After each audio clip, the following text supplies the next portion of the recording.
তোমরা নিশ্চয়ই ভাবতে পারো এটা ওয়াটার কালার দিয়ে করছি, বাট এটা 10 টাকা দামি একটা স্কেচ পেন দিয়ে করছি। তো কেমন করে করেছি তোমাদেরকে দেখাই চলো।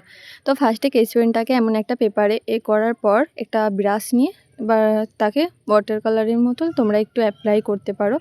তো আমি যেহেতু স্কেচ পেনটা একটু কালারটা ডিপ হয়ে যাবে, তো এমনভাবে একটু ওয়াটার কালারের শেড দিয়েছি। তো আইসগুলো করার জন্যে আমি ব্ল্যাক একটা মানে জেল পেন বলতে পারো, তো এটাও আমি ফ্লিপকার্ট থেকেই কিনেছিলাম, STR কোম্পানির। খুবই ভালো প্রোডাক্ট, তোমরাও কিনতে পারো, আমি নিচে আমার কমেন্ট বক্সে লিঙ্কটা দিয়ে দেবো।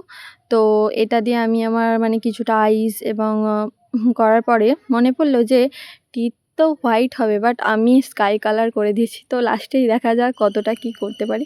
তো বালো কা রং সোহানা, তো আমি বালো কা রং সোহানা করিনি, মানে ব্ল্যাকই করছি। কালা হে তো ক্যা হুয়া দিল বালে হে, আমি জানি কৃষ্ণ সব মেয়েদেরই দিলেতেই থাকে।